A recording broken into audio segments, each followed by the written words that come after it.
नमस्कार दोस्तों, आज हम पढ़ेंगे आषाढ़ के एक दिन का भाग चौथा। मल्लिका आसन से ग्रंथ उठाकर बच्चे से लगा लेती है। मल्लिका, नहीं, यह सत्य नहीं हो सकता। मेरा हृदय से उसे स्वीकार नहीं करता। मातु, तुमसे क्या कहा था कि मैं जो कहूँगा वह कभी सत्य नहीं हो सकता, इसलिए मैं कुछ नहीं कहता। वह सत्य काशी गया है और तो भी मैं झूठा हूँ, और नहीं गया है तो भी झूठा हूँ। या तो ठीक है। वह की भटकता हुआ चला जाता है। मल्लिका गुमसुम सी आसन पर बैठी रहती है। मल्लिका, नहीं, तुम काशी नहीं गए, तुमने संन्यास नहीं लिया। मैंने इसलिए तुमसे यहाँ जाने के लिए नहीं कहा था। मैंने इसलिए भी नहीं कहा था कि तुम जाकर कहीं का शासन भार संभालो। फिर भी जब तुमने ऐसा किया, मैंने तुम्हें शुभकामनाएं दी।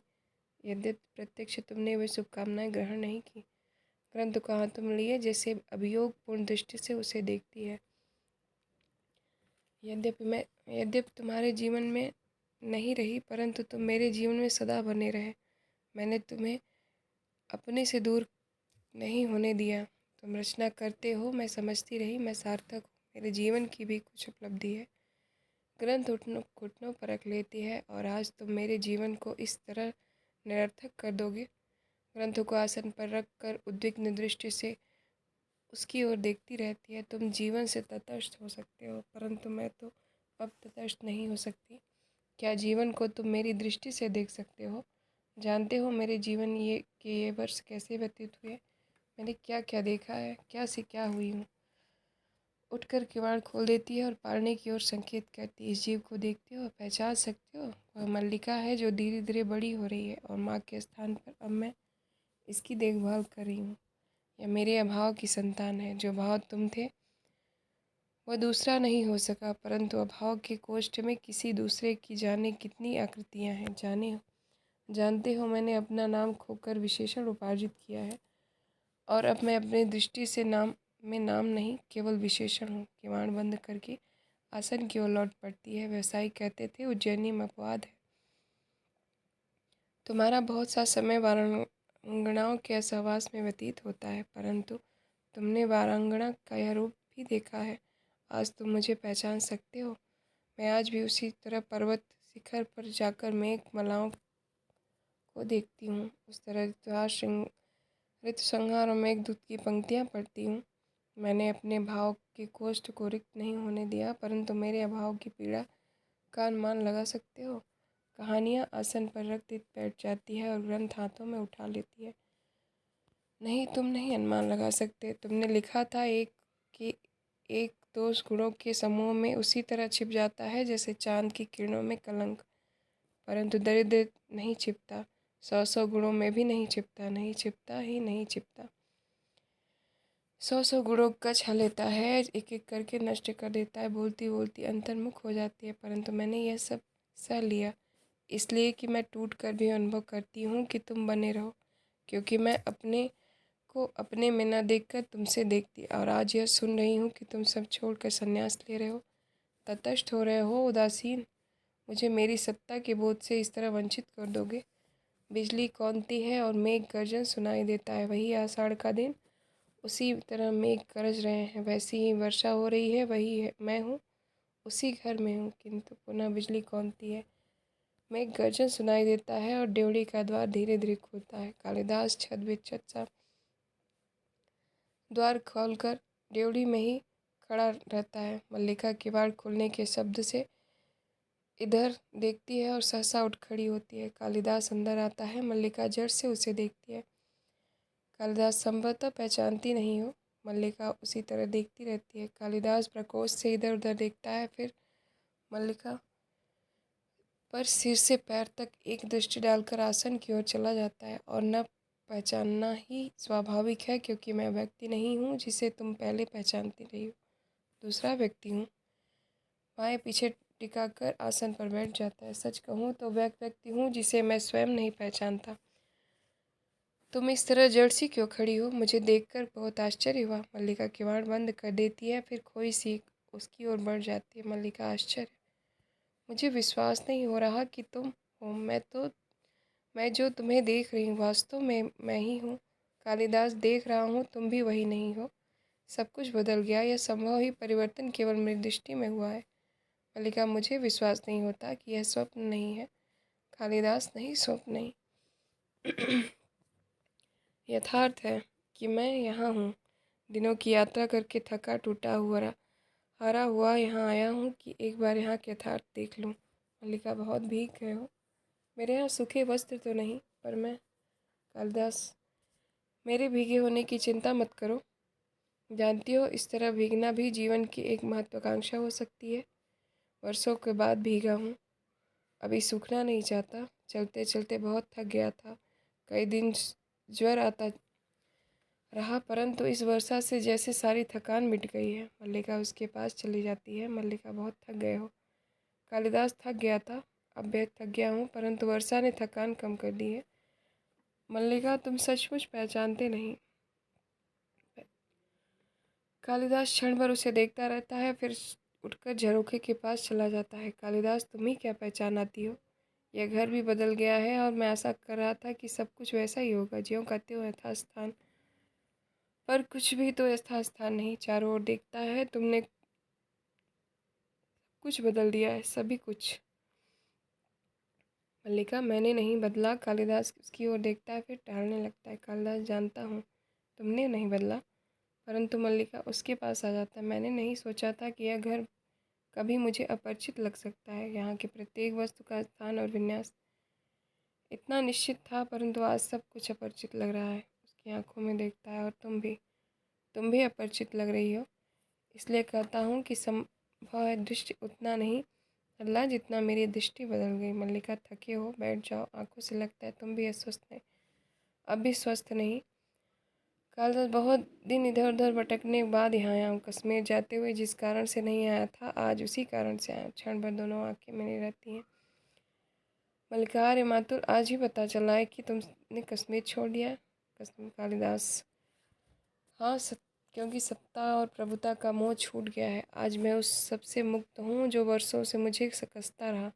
कश्मीर के लोग समझते हैं कि मैंने संन्यास ले लिया, परंतु मैंने संन्यास नहीं लिया। मैं केवल मातृगुप्त के कलेवर से मुक्त हुआ हूँ, जिससे पुनः कालिदास कलेवर में जी सकूँ। एक आकर्षण सदा मुझे उस सूत्र की ओर खींचता था, जिसे तोड़कर मैं यहाँ से भाग गया था। यहाँ एक एक वस्तु में जो आत्मीयता थी, वह यहाँ से जाकर मुझे कहीं नहीं मिली।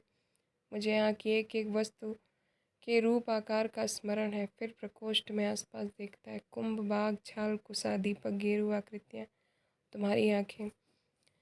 जाने के दिन तुम्हारी आंखों का जो रूप देखा था, वह आज तक मेरी स्मृति में अंकित है। मैं अपने को विश्वास दिलाता रहा हूँ कि कभी भी लौट कर आऊँ, यहाँ सब कुछ वैसा ही होगा।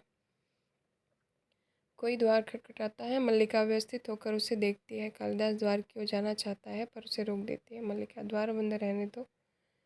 तुम जो बात कर रहे हो करते जाओ। कालिदास, देख तो लो कौन आया है। मल्लिका, वर्षा का दिन है, कोई भी हो सकता है। तुम बात करते रहो, वह चला जाएगा। बाहर से तुम नशे के स्वर में झल्लाता हुआ लौट जाता है। हर समय द्वार बंद है, हर समय द्वार बंद। कालिदास, कौन था। मल्लिका, कहा ना, कोई भी हो सकता है। वर्षा में जिस किसी को आश्रय की आवश्यकता पड़ सकती है। कालिदास, परंतु मुझे इसका स्वर बहुत विचित्र सा लगा। मल्लिका, तुम यहाँ के संबंध में बात कर रहे थे।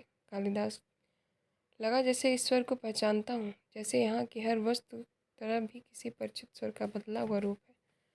मल्लिका, तुम थके हुए हो, अस्वस्थ हो, बैठकर बात करो। कालिदास एक निश्वास छोड़कर आसन पर बैठ जाता है। मल्लिका घुटनों पर बाहों रखकर कुछ दूर नीचे की बैठ जाती है। कालिदास, मैंने बहुत बार अपने संबंध में सोचा है कि मल्लिका, हर बार इस निष्कर्ष पहुँचा हूँ कि अंबिका ठीक कहती थी। बाहें पीछे की ओर फैल जाती हैं और आंखें छत की ओर उठा जाता है। ये यहाँ मैं यहाँ क्यों नहीं जाना चाहता था।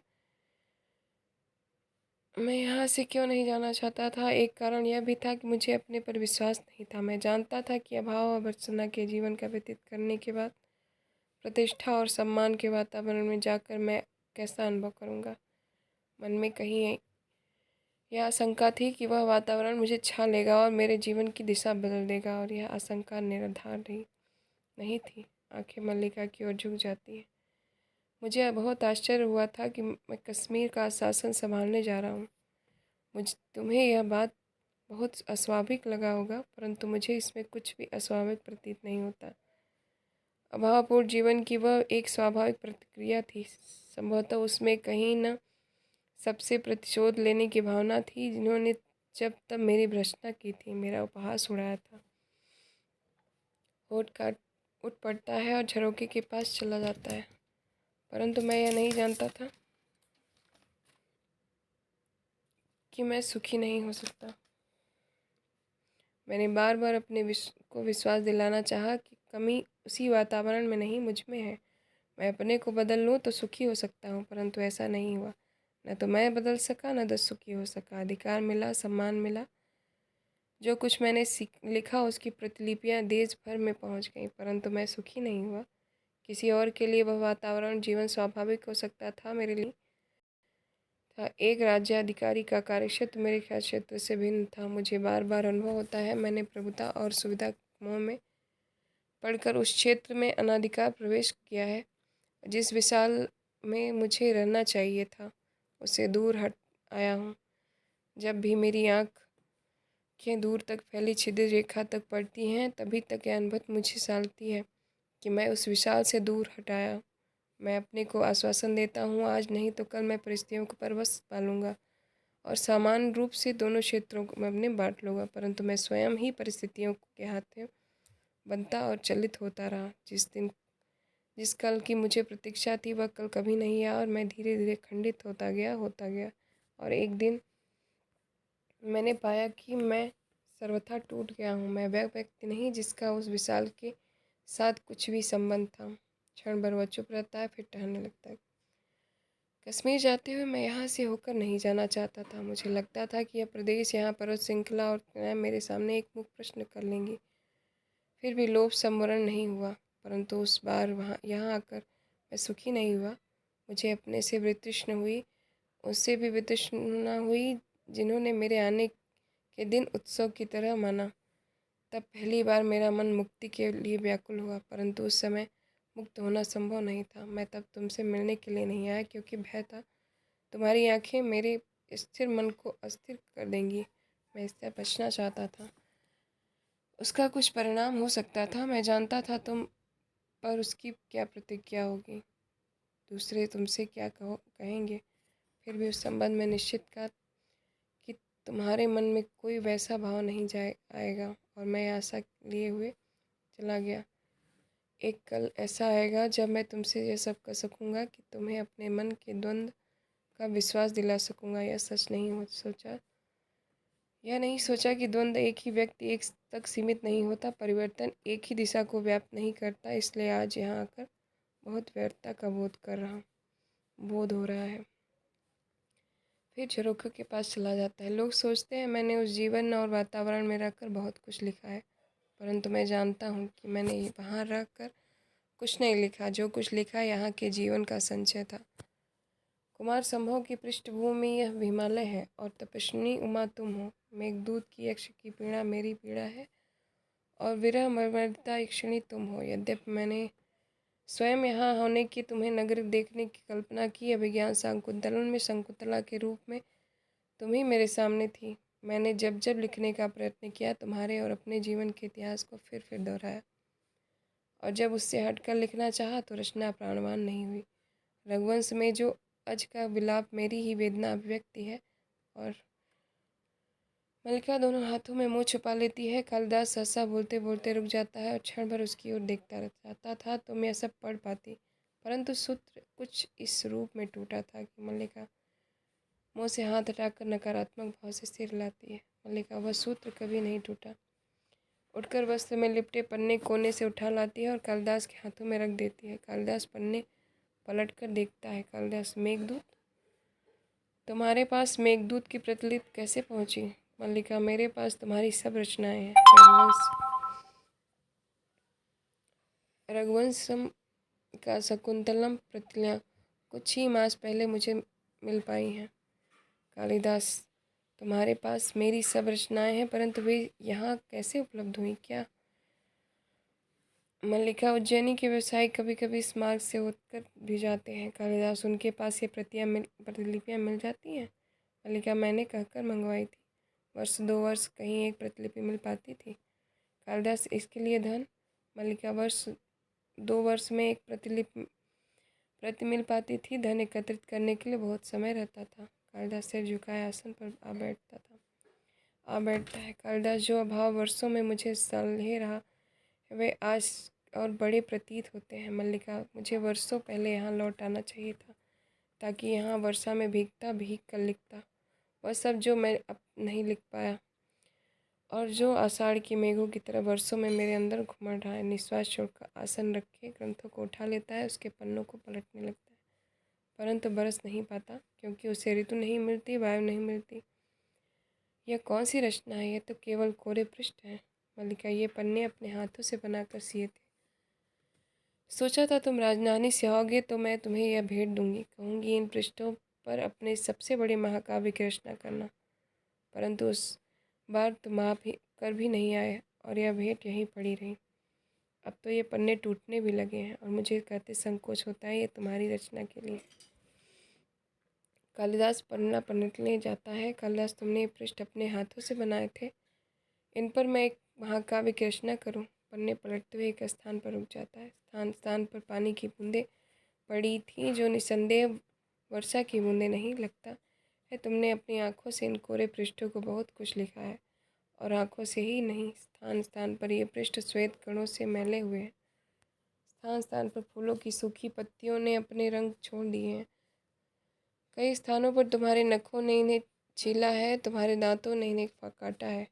इसे इसके प्रति अतिरिक्त ये ग्रीष्म की धूप, हल्के हल्के रंग, गहरे रंग, हेमंत की पत्र धूली और इस पर घर की सीलन, ये अब कोरे कहाँ है? मल्लिका, इन पर एक महाकाव्य की रचना हो चुकी है। अनंत सर्गों के एक महाकाव्य के ग्रंथ रख देता है। इन पृष्ठों पर अब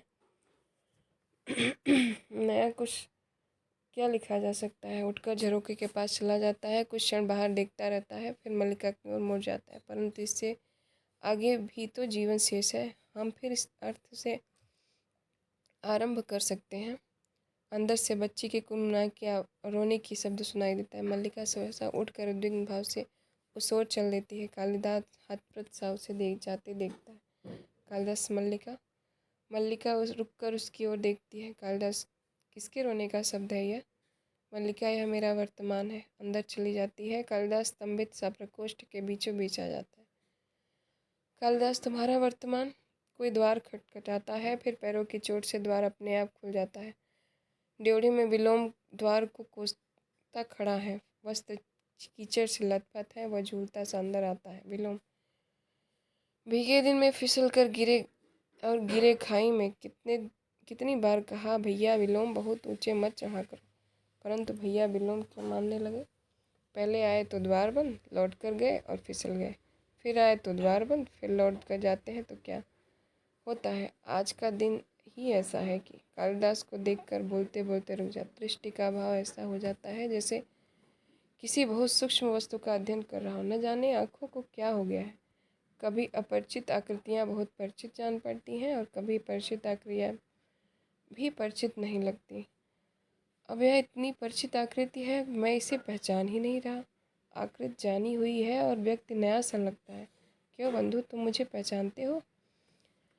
मल्लिका अंदर से आती है और विलोम को देखकर द्वार के पास जड़ हो जाती है। कालिदास, आकृति बहुत बदल गई है, परंतु व्यक्ति आज भी वही है। विलोम स्वर भी परिचित और शब्द भी। आंखें स्थिर करके देखने का प्रयत्न करता है, फिर सहसा हंस उठता है। तो तुम हो तुम। गिरने और चोट खाने का सारा कष्ट दूर हो गया। कितने दिनों से तुम्हें देखने की लालसा मन में थी। आओ। उसकी ओर बाहें बढ़ाता है, परंतु कालिदास उसके सामने से हट जाता है। गले नहीं मिलोगे? मेरा शरीर मैला है इसलिए, या मुझे से घृणा है? परंतु इस तरह मेरा तुम्हारा संबंध नहीं टूट सकता। तुमने कहा था ना कि एक दूसरे के बहुत निकट पड़ते हैं। नहीं कहा था। मैंने इन वर्षों में उस निकटता में अंतर नहीं आने दिया। मैं तो समझता हूँ अब हम एक दूसरे के और भी निकट पड़ते हैं। मल्लिका की ओर मुड़ता है। क्यों मल्लिका, मैं ठीक न कहता? तुम वहाँ स्तंभित सी क्यों खड़ी हो? विलोम इस घर में तो अब तो अयाचित अतिथि नहीं है। अब तो वह अधिकार से आता है। नहीं, अब तो वह इस घर में कालिदास का स्वागत आतिथ्य कर सकता है। नहीं, फिर कालिदास की ओर मुड़ता है, कहोगे कितनी आकस्मिक बात है। तब भी मुझसे इसी घर में भेंट हुई थी, आज भी यही है। परंतु सच मानो यह आकस्मिक बात नहीं, तुम जब भी आते हमारी भेंट यहीं होती। मल्लिका की ओर मुड़ता, तुमने अब तक कालिदास के अतिथि का उपक्रम नहीं किया। वर्षों के बाद अतिथि घर आए हैं, उसका आतिथ्य न हो, जानती हो कालिदास को इस प्रदेश के हरिण शावकों का कितना मोह है।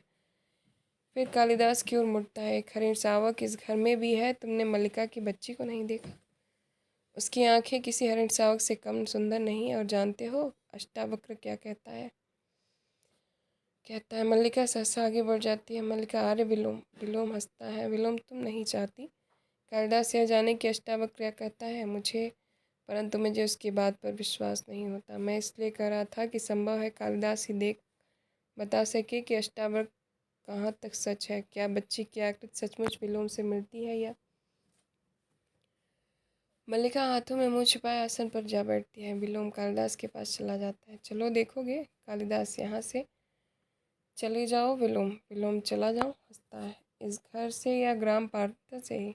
सुना है शासन बहुत बली होता है, प्रभुता में बहुत सामर्थ्य होती है।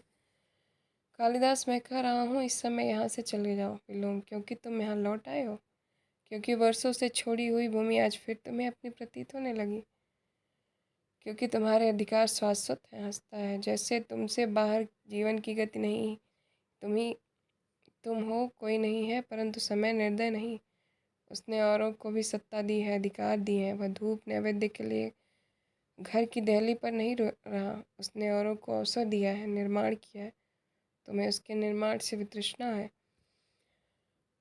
क्योंकि जहाँ अपने आप को देखना चाहते हो नहीं देख पा रहे हो। कई क्षण उसकी ओर देखता रहता है, फिर हंसता है। तुम चाहते हो इस समय मैं आज चला जाऊँ, मैं चला जाता हूँ। इसलिए नहीं कि तुम आदेश देते हो, परंतु इसलिए कि तुम आज यहाँ अतिथि हो, और अतिथि इच्छा का मान होना चाहिए। द्वार की ओर चल देता है। द्वार के पास रुककर मल्लिका की ओर देखता है। देखना मल्लिका, आतिथ्य में कोई कमी न रहे। जो अतिथि वर्षों में एक बार आया है, वह आगे जाने कभी आएगा या नहीं। अर्थपूर्ण दृष्टि से दोनों की ओर देखता है और चला जाता है। मल्लिका मुंह से हाथ हटाकर कालिदास की ओर देखती है। कुछ क्षण दोनों चुप रहते हैं। मल्लिका, क्या सोच रहे हो। कालिदास झरोखे के पास चला जाता है। कालिदास, सोच रहा हूँ कि आषाढ़ का ऐसा दिन था, ऐसी ही घाटी मेघ घिरे थे, असमय अंधेरा हो गया था। मैंने घाटी के एक आहत हिरणसाव को देखा था और उठाकर यहाँ ले आया था। तुमने उसका उपचार किया था। मल्लिका उठकर उसके पास चल जाती है। मल्लिका, और भी तो कुछ सोच रहे हो। कालिदास, सोच रहा हूँ कि उत्पत्तियों का विस्तार वही है, पर्वत शिखर की जाने वाली मार्ग भी वही है, वायु में वैसी ही नमी है, वातावरण की ध्वनियाँ भी वैसी हैं। मल्लिका और कालिदास, और वही चेतना है जिसमें कंपन होता है, वही हृदय है जिसमें आवेश जगता है। परंतु मल्लिका चुपचाप उसकी ओर देखती है। कालिदास वहाँ से हटकर आसन के पास आता है और वहाँ से ग्रंथ उठा लेता है। परंतु यह कोरे पृष्ठों का महाकाव्य तब नहीं लिखा गया था। मल्लिका, तुम कह रहे थे कि तुम फिर अत से आरंभ करना चाहते हो। कालिदास निश्वास छोड़ता है। कालिदास, मैंने कहा था मैं अत से आरंभ करना चाहता हूँ। संभवतः इच्छा के समय के साथ द्वंद्व था, परंतु देख रहा हूँ कि समय अधिक शक्तिशाली है। क्योंकि मल्लिका, क्योंकि फिर अंदर से बच्ची रोने की शब्द सुनाई देता है। मल्लिका झट से अंदर चली जाती है। कालिदास ग्रंथ आसन पर रखता हुआ जैसे अपने को उत्तर देता है। कालिदास, क्योंकि वह प्रतीक्षा नहीं करता। बिजली चमकती है, मेघ गर्जन सुनाई देता है। कालिदास एक बार चारों ओर देखता है, फिर झरोके के पास चला जाता है। वर्षा पड़ने लगती है। वह झरोके के पास आकर ग्रंथ को एक बार फिर उठाकर देखता है और रख देता है। फिर एक दृष्टि अंदर की ओर डालकर ड्योढ़ी पर चला जाता है। क्षण भर सोचता है, सा वहाँ रुका रहता है, फिर बाहर से दोनों किवाड़ मिला देता है। वर्षा मेघ गर्जन शब्द बढ़ जाता है। कुछ क्षणों बाद मल्लिका की बख्शी को वक्ष से सुटाए अंदर आती है और कालिदास को न देखकर दौड़ती से झरोके के पास चली जाती है। मल्लिका, कालिदास उसी तरह झरोके के पास आकर ड्योढ़ी के किवाड़ खोल देती है। कालिदास पैर बाहर की ओर बढ़ने लगते हैं, परंतु बच्ची को बाहों में देखकर जैसे वहीं जकड़ जाती है। फिर टूटी सी आकर आसन पर बैठ जाती है और बच्ची को अपने साथ सटाकर रोती हुई उसे चूमने लगती है। बिजली बार बार चमकती है और गर्जन सुनाई देता है।